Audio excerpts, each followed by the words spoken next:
Entonces lo convocamos hoy al doctor Jorge Pérez Rueda, también artífice en otra parte de la historia de Corrientes, en otro momento podremos hablar, pero que nos cuente un poquito qué recuerda de aquella época, digamos, del año 92, cuando Claudia Bello, hoy designada nuevamente funcionaria de... ¿Cuánto tiempo fue? ¿Interventora? Ella fue desde agosto a febrero. Ajá. De agosto del 92 hasta febrero del 93. 6 meses como interventora. Doctor Jorge Pérez Rueda, ¿cómo está? Buenos días. Gracias por esperarnos, por la paciencia de esta introducción. ¿Qué tal? Bueno, muchas gracias. Saludos a ustedes. ¿Qué recuerdo por la convocatoria al programa, ¿no? Sí, ¿qué recuerdo le trae, digamos, usted un hombre de vasta experiencia política, también un hombre vinculado al peronismo, digamos, ¿qué recuerdo le trae aquel momento y la designación de Claudia Bello, que hoy nuevamente forma, bueno, vamos a ver, ya después de lo que pasó ayer, puede ser que finalmente no asuma como directora en ARSAT, pero ¿qué recuerdo le trae de Claudia Bello, interventora federal de la provincia de Corrientes? Bueno, previamente hay que aclarar que el conflicto se suscitó porque las fuerzas del pacto no reconocían que los votos primarios, de los cuales la oposición era mayoritaria, significaban más que los votos que podían empatar en electores. O sea, podía haber 2 electores de cada lado, pero una porción de electores tenía más votos primarios, y ahí salió la teoría de Aguirre Lanari de que se contaba por secciones electorales, y esto generó un conflicto institucional que fue a la Corte primero, y la designación de Durañón y Bedia. Bueno, después de que Durañón y Bedia pretendió eliminar el colegio electoral, no se logró eliminar el colegio electoral. A raíz de eso renuncia Durañona y viene Claudia Bello, que era una discípula protegida de Carlos Menem. Pero a su vez hay que ser objetivo en esto. Carlos Menem tenía un acuerdo semisecreto con el pacto de que lo iba a apoyar a Romero Feris. Eso se había hecho ya en Buenos Aires con Alberto Coan, o sea que por más que el peronismo con el radicalismo, porque el radicalismo se pronunció a favor de un acuerdo con el PJ, eso fue lo que hizo tambalear toda la componenda que en ese momento se pretendía hacer. Provocó una crisis, indudablemente, una crisis muy grande durante el proceso de Claudia Bello, porque a luces vistas el gobierno iba a ser del peronismo. En ese momento era Di Filippo el candidato, sumando los votos de la UCR y el PJ era mayoritariamente más que los del pacto en votos primarios. Y bueno, la presencia de ella, una muchacha sin experiencia o con poca experiencia, digamos, que trató de hacer lo que pudo. O sea, tampoco hay que tirarle todo tierra a una chica que vino en ese momento con cierta audacia, indudablemente. Lo que pasa es que acá el interventor del PJ, en ese momento era el gobernador de Formosa, Vicente Joga, sí. Un hombre de una extraordinaria capacidad política y experiencia que permitió que el peronismo se mantenga unido y que se lleve adelante ese proceso, que después fracasa porque indudablemente hay un desacuerdo con la UCR y un acuerdo con el pacto. Entonces eso provocó de que en un momento determinado se interrumpa la sección electoral, del colegio electoral se interrumpa la sesión, y se levantó un elector, que era este muchacho Bruso. Bueno, eso provocó indudablemente otro escándalo político, y obviamente el reemplazo de la intervención cuando viene el último interventor acordado en Pinamar entre Eduardo Menem y Romero Feris. El último interventor vino directamente a entregarle el gobierno al Pacto Autonomista Liberal. Era Idelert Tonelli, un hombre de la Unión Cívica Radical, claro, pero afín a Eduardo Menem. Que o sea, previamente... el que lo propuso fue Eduardo Menem en acuerdo con Romero Feris. Ese acuerdo se hizo en Pinamar. Y esa elección del 93 fue, digamos, la primera que se realizaron por voto directo, digamos, sin la necesidad de electores. Y ya la UCR en esa instancia vota, digamos, por sus propios candidatos. Sí. El PJ vota por su propio... Como partido, el PJ fue el que más votos sacó. Lo que pasa es que el Pacto Autonomista Liberal y creo que la Democracia Progresista, sumado entre los tres, tuvieron más votos en esa emergencia. Pero ese es el origen de...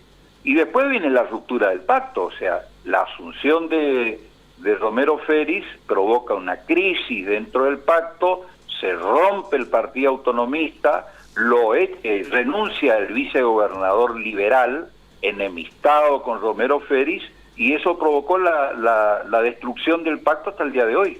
O sea, nunca más se pudo reproducir el fenómeno del pacto, o sea, eso ya es historia un poco más posterior, ¿no es cierto? Que bueno, después deriva en la crisis del año 99 y en otra parte de la historia que lo tiene usted como protagonista, digamos. Ahí yo fui ministro de gobierno, claro, en el 99 y fue la masacre que hizo la gendarmería en el puente, que gracias a Dios, porque era un gobierno de coalición el que yo integraba, de todos los partidos políticos, menos el PANU, hizo de que parásemos la masacre que estaba haciendo la gendarmería con ese comandante que vino en un estado delirante, porque era gente que estaba reclamando una situación social con mujeres y niños que provoca la muerte de 2 muchachos y 32 heridos de bala.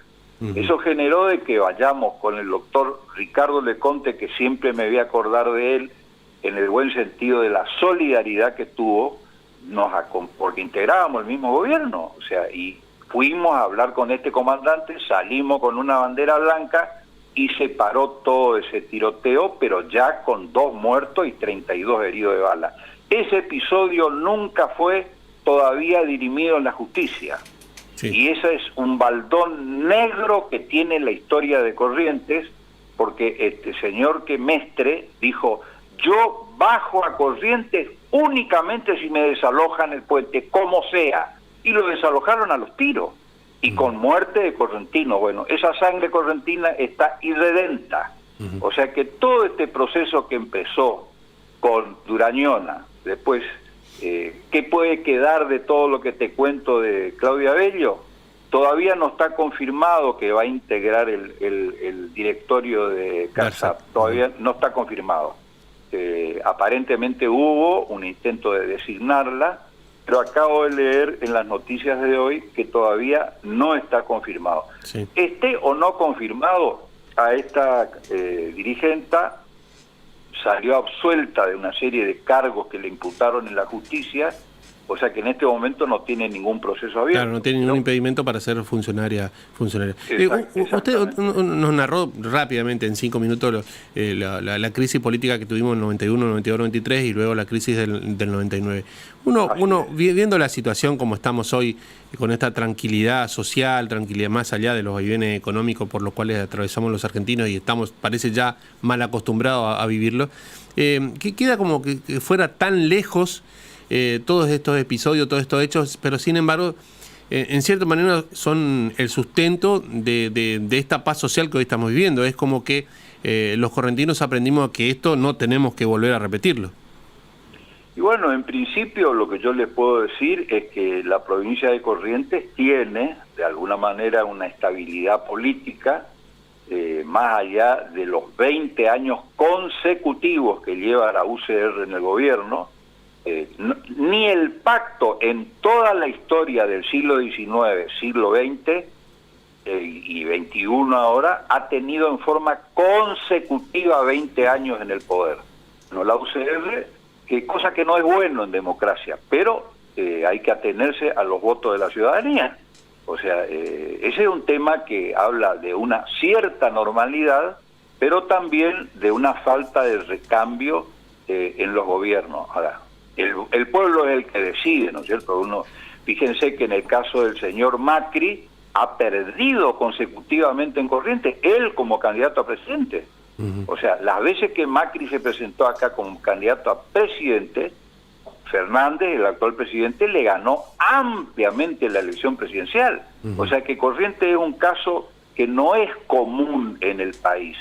Ganan, por ejemplo, ciertos oficialismos en la provincia, pero pierde el candidato nacional de esa fuerza. Entonces yo creo que eso tenemos que de alguna manera, no sé si ponderarlo, pero mirarlo como una cosa notable de la forma como el pueblo de Corrientes vota. O sea, hay que mirar con mucho detenimiento y mucho respeto también, porque en definitiva, si hay algo que vale en Sudamérica a esta altura de la Suaré, como diría un amigo mío, es defender la democracia a toda costa. O sea, no puede haber un proceso que no sea democrático. Ya vieron lo que pasó en Bolivia, gracias a Dios se volvió al carril democrático. Lo que pasó en Chile, un episodio notable, el pueblo lo desplaza al señor Piñera con una amplia mayoría del voto opositor, y lo que está por ocurrir en el Brasil. O sea, en el Brasil ya prácticamente Lula es el presidente electo. O sea, según todas las encuestas que se ven en el Brasil. Bueno, la Argentina en el 23 tendrá elecciones presidenciales, el pueblo podrá votar nuevamente. No se sabe quién va a ser el opositor seguramente al actual presidente Fernández. No sabemos quién es el candidato, digamos, de la oposición.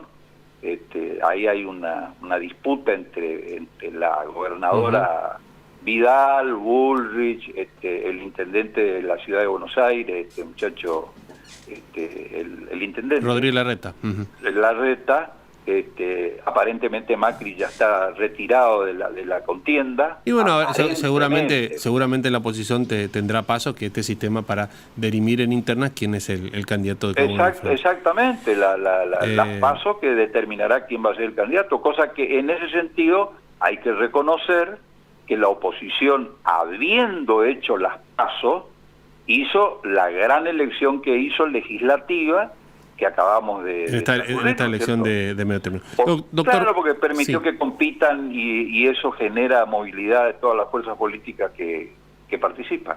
Bueno, doctor, después continuaremos. La verdad que es muy interesante charlar con usted sobre todo lo que es tanto la historia como la actualidad sobre todo política. Objetivamente, ¿viste? Porque yo puedo hablar políticamente desde una fracción, pero cuando ustedes me interrogan en este tipo de interview, hay que tratar de ser objetivo. O sea, no caer ni en el fanatismo de un lado ni del otro, ni de medias verdades, ni de la fake news que ahora está de moda, que uno empieza a mentir alevosamente sobre cualquier hecho histórico, y eso no es serio. Y queda como si fuera una verdad de perogrullo. Doctor Pérez Rueda, muchas gracias por su tiempo. Seguramente vamos a estar conversando porque es muy interesante charlar con usted. Cuando ustedes dispongan, Gracias, doctor, muy amable. Un abrazo. 8:02 en la República Argentina. Nos vamos a la